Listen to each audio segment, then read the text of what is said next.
Selamat siang, kembali lagi di Kaltim Headline Siang edisi 14 Mei 2020. Bersama saya Fajar Mahardika. Berikut rangkuman Kaltim Headline Siang hari ini. Menteri Perencanaan Pembangunan Nasional memastikan perpindahan ibu kota dilanjutkan. Sekda Kota Samarinda berusaha mematuhi aturan dan jadwal sesuai SKB. Kita awali Kaltim Headline Siang kali ini. Wali Kota Samarinda Syahri Jaang menolak memberikan jawaban resmi atas serangan menyembunyikan anggaran 2020 yang ditiup Ketua DPRD Siswadi. Wali Kota mengaku tidak mau berpolemik masalah itu dan menyangkut anggaran. Sudah diserahkannya kepada Sekretaris Daerah Sugeng Khairuddin. Simak informasinya.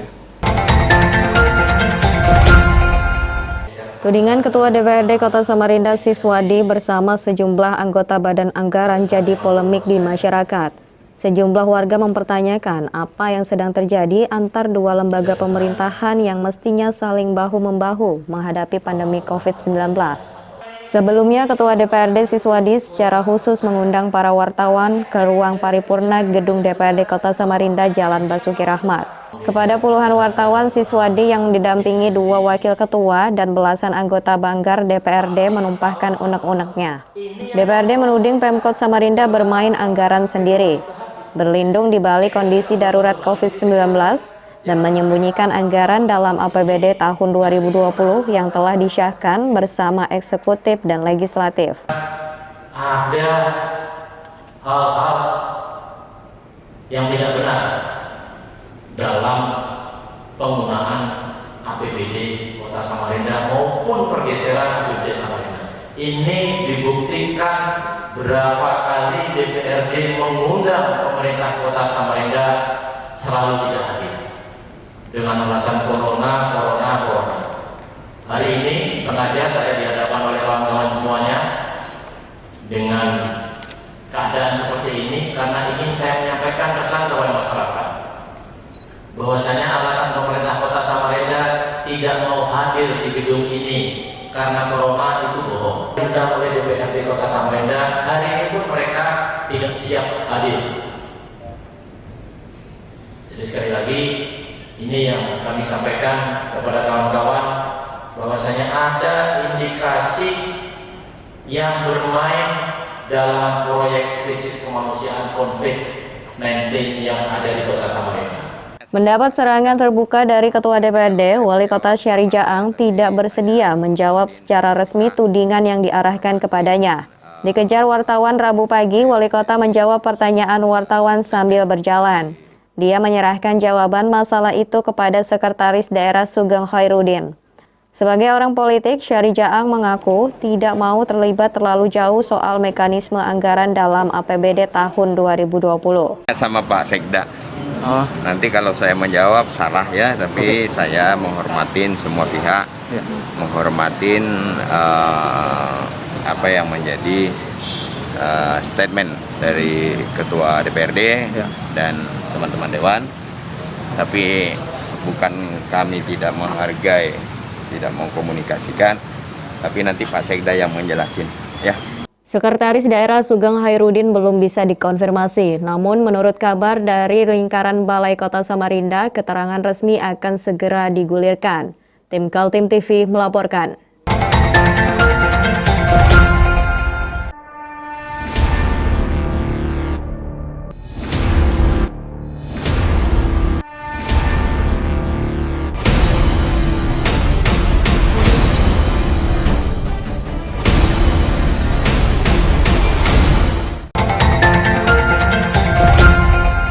Tudingan Ketua DPRD Kota Samarinda Siswadi dijawab Sekretaris Daerah Sugeng Khairuddin dalam video conference dengan sejumlah wartawan termasuk Kaltim TV.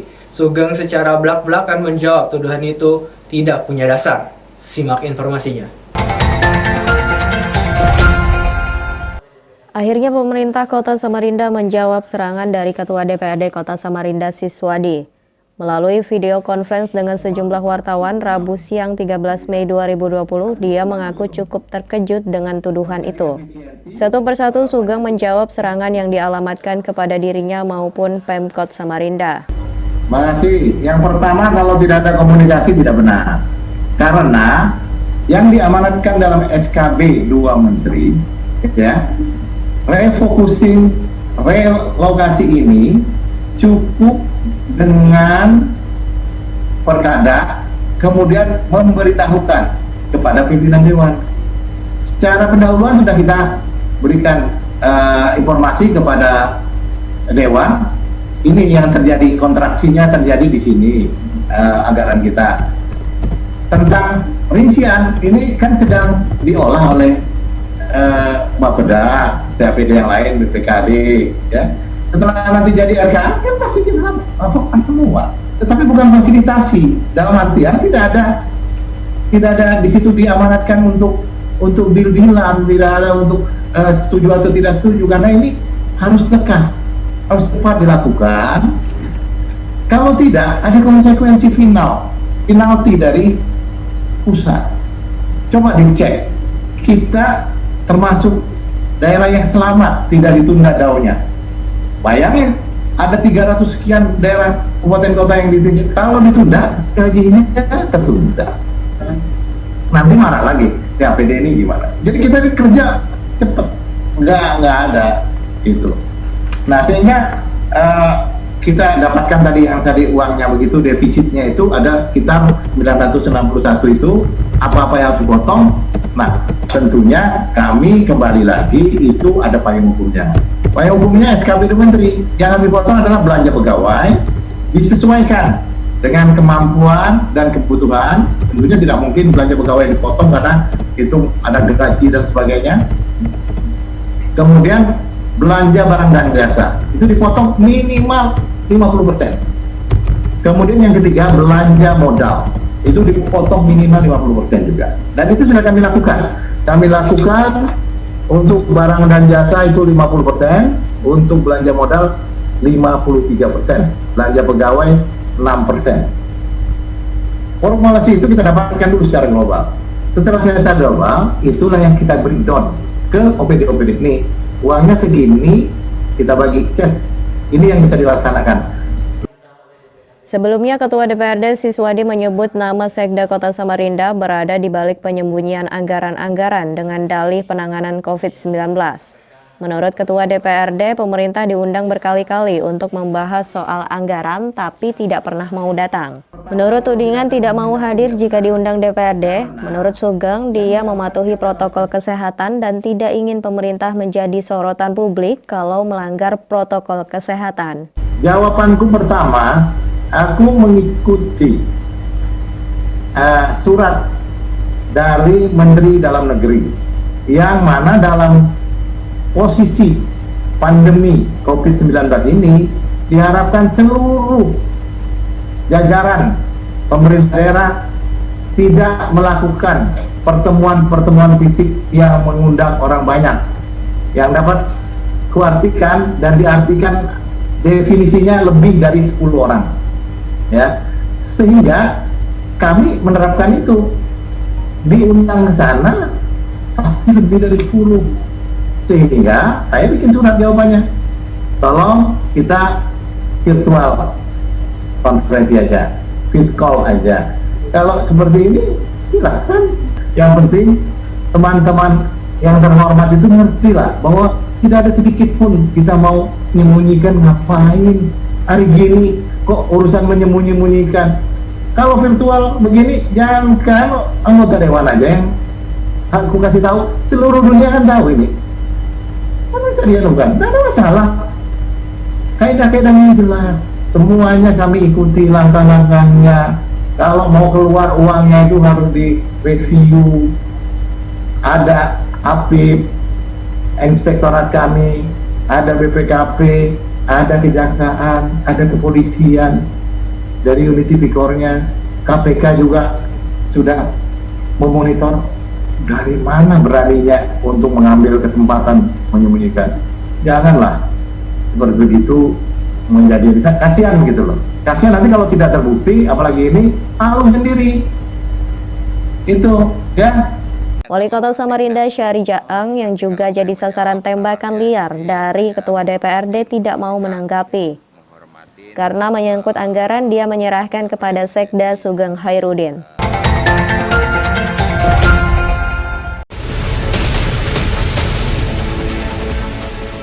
Mari kita memerangi virus corona dengan mematuhi imbauan pemerintah. Stay at home.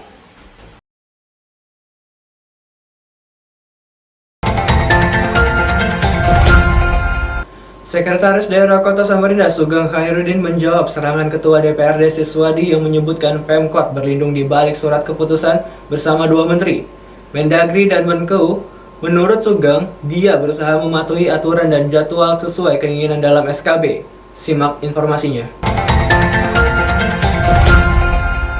Surat keputusan bersama dua menteri yang dipersoalkan Ketua DPRD Kota Samarinda diterbitkan tanggal 9 April 2020 lalu. Seluruh pemerintahan diberi waktu selama 2 minggu untuk melakukan penyesuaian anggaran dalam APBD 2020 dengan mengakomodir kebutuhan penanganan COVID-19. Karena adanya peraturan itu, pemerintah kota bekerja sesuai dengan jadwal. Sebab kalau sempat terjadi tidak sesuai jadwal akan berakibat adanya sanksi dari Menteri Keuangan terkait transfer DAU atau dana alokasi umum yang akan terlambat. Menurut Sugeng, dia berterima kasih dengan jajarannya mampu menyelesaikan penyesuaian anggaran tepat waktu dan terhindar dari sanksi. Sedang diolah oleh Bapeda, DAPD yang lain, BPKD, ya. Setelah nanti jadi RKA kan pasti kita lakukan semua. Tetapi bukan fasilitasi, dalam artian tidak ada di situ diamanatkan untuk deal-dealan, tidak ada untuk setuju atau tidak setuju, karena ini harus tegas, harus cepat dilakukan. Kalau tidak, ada konsekuensi penalti dari pusat. Coba dicek, kita termasuk daerah yang selamat tidak ditunda DAU-nya. Bayangin, ada 300 sekian daerah kabupaten kota yang ditunjuk, kalau ditunda, gajinya tertunda. Sugeng Khairuddin juga mengatakan, dia juga memahami apa yang sedang terjadi di balik semua ini. Menjawab pertanyaan wartawan, apakah kemarahan DPRD berlatar belakang titipan proyek para anggota dewan, Sugeng dengan nada berkelit mengakui tidak ada dikotomi seperti itu.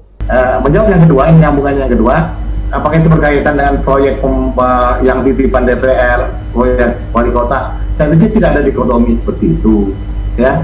Semuanya yang jalan itu berdasarkan pertimbangan secara teknokratis, ya, secara kebutuhan. Harusnya tanyanya begitu, tidak boleh berasumsi seperti ini. Faktanya ada, datanya ada, dicek siapa yang kerja, siapa yang nitip. Kalau enggak, tangkap, ini selesai. Kan begitu.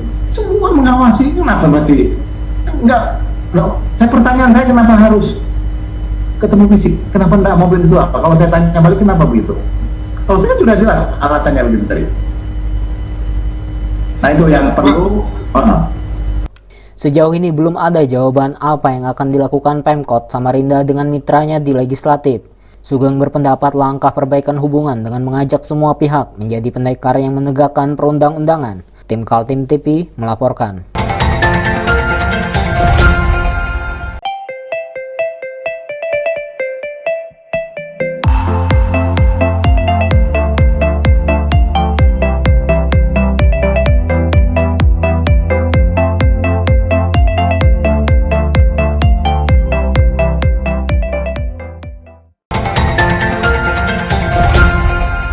Kita beralih ke berita selanjutnya mengenai nasib ibu kota negara baru di Kalimantan Timur yang menjadi polemik. Apakah dilanjutkan, ditunda, atau dibatalkan? Dijawab oleh Menteri Perencanaan Pembangunan Nasional Suharto Monoarfa, dia memastikan bencana pandemi COVID-19 tidak membuat rencana perpindahan ibu kota negara menjadi batal. Simak informasinya. Sempat terjadi polemik dimulai terbitnya peraturan Presiden Jokowi tentang tata ruang Jakarta, Bogor, Bekasi, Depok, Tangerang, Puncak, dan Cianjur yang salah satu isinya mengesankan sampai tahun 2039 ibu kota negara masih Jakarta. Namun kemudian hal tersebut dijawab oleh Sekretaris Kabinet Pramono Anung bahwa Perpres tersebut murni soal tata ruang wilayah Jabodetabek Punjur yang berdasarkan aturan sudah seharusnya ditinjau setiap 5 tahun. Perpres tersebut merupakan amanat UU Penataan Ruang yang mengamanatkan penetapan Jabodetabek Punjur sebagai kawasan strategis nasional. Perpres sama sekali tidak menyinggung mengenai 5 tahun ke depan apakah DKI Jakarta tetap menjadi ibu kota negara atau tidak. Kepala Bappenas Suharso Monoarfa memastikan proyek pemindahan ibu kota tetap dijalankan, namun untuk sementara tidak bersifat pengerjaan fisik. Bappenas tetap bekerja, namun lebih kepada kajian dan persiapan. Kepala Bappenas mengatakan saat rapat dengan DPRD, ketika ekonomi sudah baik kembali, Bappenas akan sudah siap. Deputi Bidang Sarana dan Prasarana Kementerian PPN Bappenas Kennedy Simanjuntak mengatakan, pembangunan IKN di Kalimantan Timur masih dalam persiapan penyusunan master plan.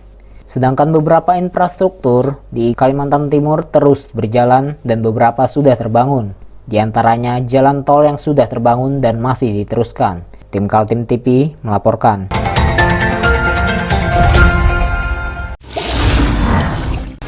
Marhaban ya Ramadan. Bersihkan hati, jernihkan pikiran, dan sucikan perbuatan. Jangan lupa ikuti anjuran pemerintah untuk tetap di rumah, cuci tangan, dan jaga kesehatan. Kami segenap jajaran direksi, staf dan karyawan Kaltim TV mengucapkan selamat menunaikan ibadah puasa Ramadan 1441 Hijriah. Berita selanjutnya mengenai kasus-kasus baru positif virus corona menunjukkan tren semakin kuatnya penularan transmisi lokal. Menurut PLT Kepala Dinas Kesehatan Kaltim, Andi Muhammad Ishak, masyarakat perlu meningkatkan kewaspadaan. Inilah update penanganan COVID-19 di Kalimantan Timur. Sampai hari Rabu 13 Mei 2020, jumlah pasien positif terpapar virus corona genap 230 orang. Penambahan pasien sembuh dan boleh pulang juga menunjukkan peningkatan, yakni jumlah yang sembuh sudah 46 orang dan 3 orang meninggal dunia. Kalimantan Timur, artinya hingga saat ini memang kasus ini masih terus berlangsung, penularan juga masih terus terjadi seiring dengan penambahan orang dalam pemantauan maupun pasien dalam pengawasan. Dan tentunya juga semakin bertambah pula kasus-kasus yang terkonfirmasi yang sudah kita memang karantina dan juga sudah kita isolasi. Dan samping itu juga kabar menggembirakan, semakin banyak pasien-pasien konfirmasi juga kita yang sembuh. Dan mudah-mudahan penambahan kasus-kasus sembuh ini juga akan seiring dan berjalannya waktu juga semakin cepat. Penambahan kasus terkonfirmasi positif COVID-19 sebanyak 2 kasus. Keduanya terjadi di Balikpapan dengan kode BPN 44, seorang lelaki berusia 60 tahun merupakan PDP kontak erat dengan BPN 22, seorang pelaku perjalanan dari Jakarta. Pasien dirawat di RS Tentara DRR Haryanto Balikpapan. Sedangkan pasien kedua positif terpapar dengan kode BPN 45, seorang laki-laki berusia 27 tahun merupakan PDP dari klaster anak buah kapal. Diketahui memiliki kontak erat dengan pasien dengan kode BPN 36, BPN 37, dan BPN 42 yang diambil hasil rapid test reaktif. Kasus dirawat di RSUD Beriman, Balikpapan sejak 8 Mei 2020. Pasien yang sembuh juga bertambah 5 kasus. Semuanya di Penajam Pasir Utara, yakni 5 kasus. Semuanya merupakan pelaku perjalanan dari Goa yang telah dirawat di RSUD Ratu Haji Putri Botung sejak 4 April 2020. Sembuh. Dan mudah-mudahan penambahan kasus-kasus sembuh ini juga akan seiring dan berjalannya waktu juga semakin cepat dan semakin berikan kemudahan, karena tentunya dengan ini bahwa menunjukkan bahwa pelayanan-pelayanan yang kita lakukan ini juga di beberapa daerah juga sudah bisa memberikan hasil yang sangat baik untuk pasien. Tim Kaltim TV melaporkan.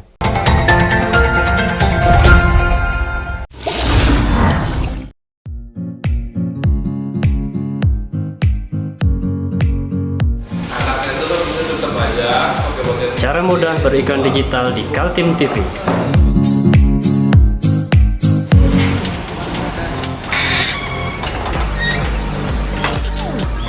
Yang pertama, jadilah sahabat Kaltim TV.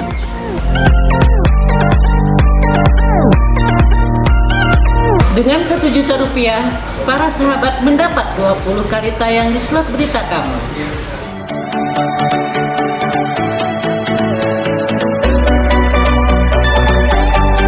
dengan 20 detik dapat menjangkau 20.000 penonton. Anda beruntung karena mendapat kesempatan perdana dari kami. Ayo jadilah sahabat Kaltim TV.